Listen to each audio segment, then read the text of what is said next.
Welcome back friends to part 2 of the video CMA Final Paper 14 SFM Mutual Funds. We will start from illustration number 5. Ram invested in a mutual fund when NAV was 12.65. 60 days later, the asset value per unit of the fund was 12.25. In the meantime, Ram has received a cash dividend of 0.5 and capital gain distribution of 0.35. Compute the monthly return. Very easy question. सारा information यहाँ given है. We will find out capital appreciation, that is our closing NAV less opening NAV. So we will get the value of capital appreciation. We can easily calculate return from the following formulas.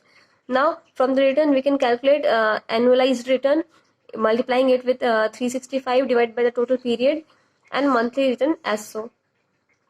Station 6 mister Arun यहाँ पर 2009 1 जुलाई को कुछ initial offer में mutual fund का invest करते हैं 10,000 units में, और जिसका कि फेस वैल्यू हमारा ₹10 ईच यूनिट का है। 31 मार्च 2010 को डिविडेंड दिया जाता है 10%, और मिस्टर अरुण का जो एनुअलाइज्ड यील्ड है वो 153.33% होता है। ऑन 31/12/2011 20% डिविडेंड दिया गया। On 31/3/2012, Mr. Arun redeemed all his balance of ₹11,296.11 units. When his annualized yield was 73.52%, what are the NAVs on the following dates? Solution.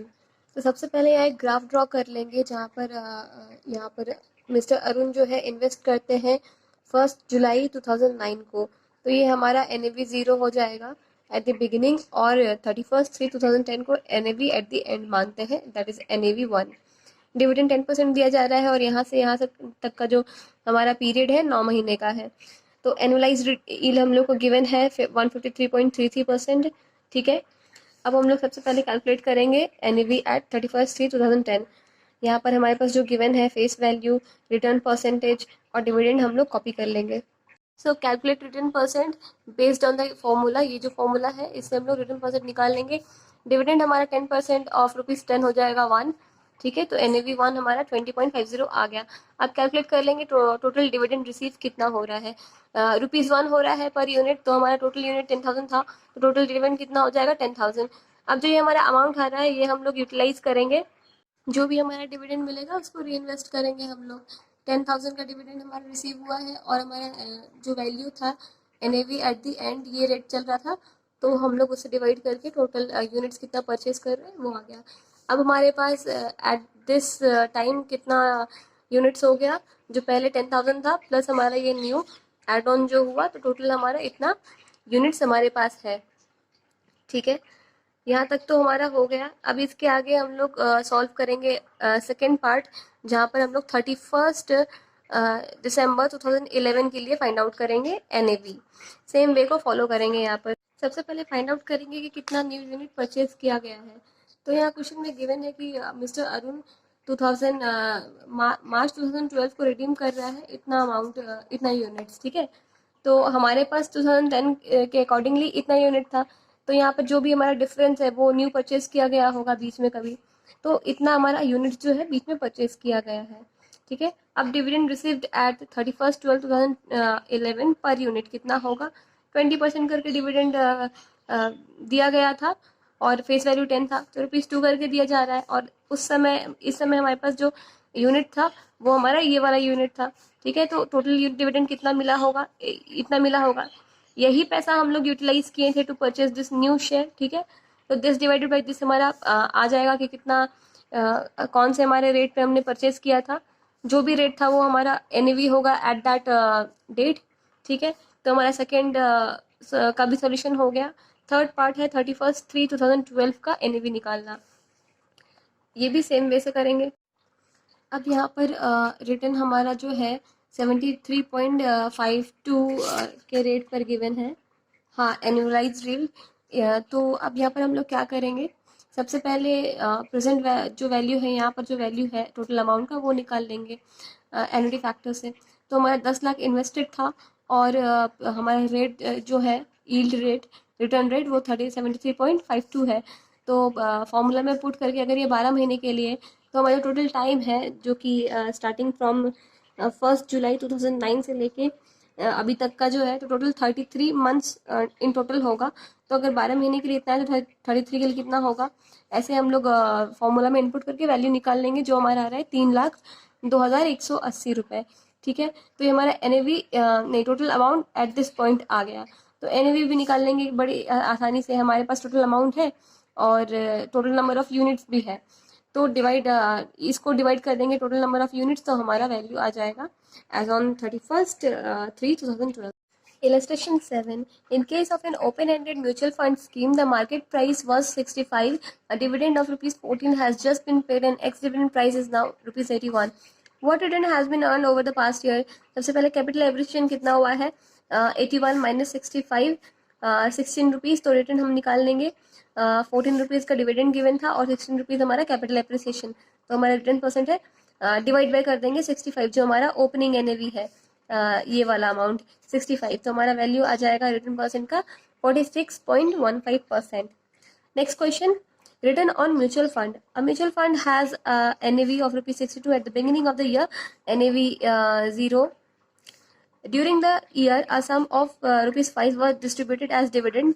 Dividend ₹5 है यहाँ पर. Besides ₹3 as capital gain distribution. At the end, and at the end of the year, NAV was ₹70. Calculate total return for the year. तो यहाँ पर question में कुछ भी नया नहीं है, सारा इन्फॉर्मेशन गिवन है, फॉर्मूला में इनपुट करेंगे और आंसर आ जाएगा। अगला क्वेश्चन है, suppose aforesaid mutual fund in the next year gives a dividend of ₹5 and no capital gain distribution, and NAV at the end of second year is ₹65. What is the return for second year? ये question बड़ा ही easy है। Basic data जो given है पहले input कर देंगे, opening NAV, dividend, capital gain और closing NAV both cases के लिए। ठीक है, और उसके बाद हम लोग फॉर्मूला में इनपुट करके वैल्यू निकाल लेंगे। दोनों केस में जो आंसर है वो डिफर करेगा। इलस्ट्रेशन नंबर 9, यहाँ पर एक पर्सन है जो कि 3 म्यूचुअल फंड स्कीम में इन्वेस्ट कर रहा है और हमें निकालना है इफेक्टिव यील्ड। तो सबसे पहले हम लोग को जो क्वेश्चन में गिवन है डेटा वो हम लोग इनपुट कर लेंगे, जो कि हमारा 3 स्कीम गिवन है और अमाउंट इन्वेस्टेड इन ईच दिया हुआ है।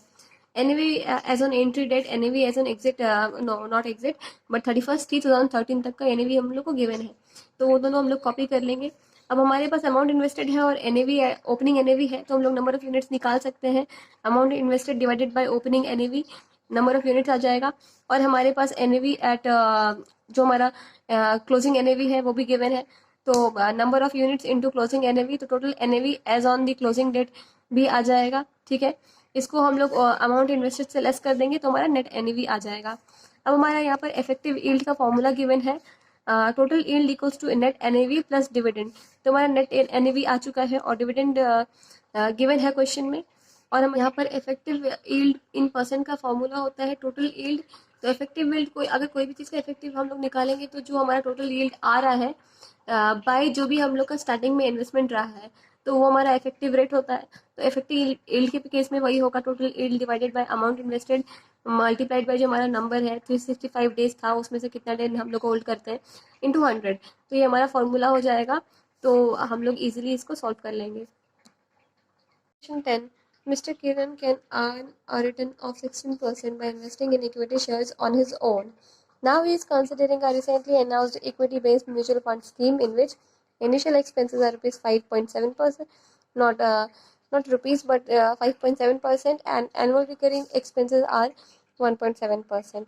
How much should the mutual fund earn to provide Mr. Kiran a return of rupees 16%?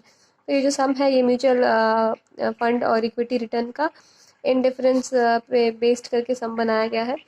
Indifference का मतलब ये होगा कि चाहे आप A में इन्वेस्ट कीजिए या फिर B में इन्वेस्ट कीजिए, आपका जो रिटर्न है वो एक ही होगा। ठीक है, तो यहाँ पर मिस्टर किरण जो है वो एक खुद से ही अपना इन्वेस्ट करके अर्न कर सकता है 16% इक्विटी में। ठीक है, और दूसरी जगह एक म्यूचुअल फंड स्कीम है जहाँ वो उसका इनिशियल एक्सपेंसेस कुछ इतना और रिकरिंग एक्सपेंसेस इतना लगेगा। तो यहाँ पर बोल रहे हैं कि म्यूचुअल फंड को कितना अर्न प्रोवाइड करना पड़ेगा ताकि म्यूचुअल फंड से भी 16% का रिटर्न आ सके, दैट इज़ दोनों इंडिफरेंस कर सके। ठीक है, तो यहाँ पर जो फॉर्मूला गिवन है ये हम लोग यूटिलाइज नहीं करेंगे, ये यहाँ पर यूज़ नहीं करेंगे, हम लोग ये फॉर्मूला यूज़ करेंगे इंडिफरेंस लेवल रिटर्न। तो return percent from own investment equals to 1 minus issue cost in bracket mutual fund investment return less recurring cost. तो हमारा जो ओन इन्वेस्टमेंट से कितना रिटर्न आ रहा था 16%, ठीक है, और यहाँ पर इशू कॉस्ट गिवन है। म्यूचुअल फंड इन्वेस्टमेंट रिटर्न जो हमारा है वो x मान लेंगे और रिकरिंग कॉस्ट जो है गिवन है। तो हमारा x का वैल्यू आ जाएगा 18.667%। तो म्यूचुअल फंड से रिटर्न हम लोग को इतना लाना होगा जो कि एक इक्विवेलेंट कर सके रिटर्न फ्रॉम वो इक्विटी बेस का जो 16% है उसके इक्वल होने के लिए म्यूचुअल फंड को इतना अर्न रिटर्न लाना ही पड़ेगा। इलिस्ट्रेशन 11 अगेन बहुत ही इजी क्वेश्चन है जहाँ पर मंथली रिटर्न कैलकुलेट करना है। कैलकुलेशन खुद ट्राई करें, अगर ना बने तो आप ये सॉल्यूशन देख सकते हैं। बहुत ही इजी क्वेश्चन है, वैल्यू बिठा के जस्ट फॉर्मूला में आपका आंसर आ जाएगा। Illustration number 12. From the following data relating to investment made by a company for past 5 years, ascertain the expected return for the 6th year. तो यहाँ पे क्वेश्चन में हमारा डेटा गिवन है। Opening market price in year 145 था। ascertain करना है compounded annual growth rate, what would be the capital annual growth rate if there were no dividend pay out at all. तो यहाँ पे सबसे पहले एवरेज रिटर्न निकालना है। एक्सपेक्टेड रिटर्न का मतलब एवरेज रिटर्न होता है। तो competition of total return and return percent, हमारा ईयर गिवन है। ओपनिंग प्राइस हमारा 45 था और क्लोजिंग प्राइस हमारा कितना है ₹50। ये क्वेश्चन में गिवन है। डिविडेंड यील्ड जो है हमारा 4 रुपए का था। कैपिटल एप्रिसिएशन कितना हुआ, ओपनिंग माइनस क्लोजिंग 5 का। टोटल रिटर्न कितना होगा, dividend plus capital appreciation that is 9, और रिटर्न परसेंट कितना हो जाएगा 9 डिवाइडेड बाय हमारा यहाँ पर ओपनिंग जो भी था 45, तो हमारा 20% का रिटर्न आया ईयर 1 में। इसी तरह से हम लोग बाकी सारे ईयर का निकाल लेंगे और यहाँ पर जो क्लोजिंग प्राइस ईयर 1 का रहेगा वही ईयर 2 का ओपनिंग प्राइस रहेगा। ईयर 2 का जो क्लोजिंग प्राइस रहेगा वही ईयर 3 का ओपनिंग प्राइस रहेगा एंड सो ऑन। इस तरह से हमारा सब सारे ईयर के लिए एक्सपेक्टेड रिटर्न आ जाएगा, नहीं सॉरी रिटर्न परसेंट आ जाएगा। अब हम एक्सपेक्टेड रिटर्न या फिर एवरेज रिटर्न निकाल लेंगे। सारे ईयर्स का रिटर्न को ऐड करके divide by number of years given, तो हमारा एक्सपेक्टेड रिटर्न का परसेंट वैल्यू आ जाएगा 37.55%। अब हम लोग कैलकुलेट करेंगे calculation of compounded annual growth rate. इसका फॉर्मूला जो होता है वो कुछ ऐसे होता है, ठीक है, और वैल्यू हमारा गिवन है, फॉर्मूला में इनपुट करके हम लोग वैल्यू निकाल लेंगे। और यहाँ पर सॉल्व करने का तरीका भी है कैलकुलेटर में कैसे हम लोग वैल्यू यहाँ पे जो हाफ में है उसका वैल्यू कैसे निकालेंगे, यहाँ पर गिवन है, आप लोग देख सकते हैं। फिर इसके बाद हम लोग CAGR का फॉर्मूला जो है उसमें हम लोग वैल्यू इनपुट करके आंसर निकाल लाएंगे। यहाँ पर जो टोटल रिटर्न है यहाँ पर सिर्फ हमारा जो कैपिटल अप्रिशिएट हो रहा है वो वाला पार्ट ही आएगा।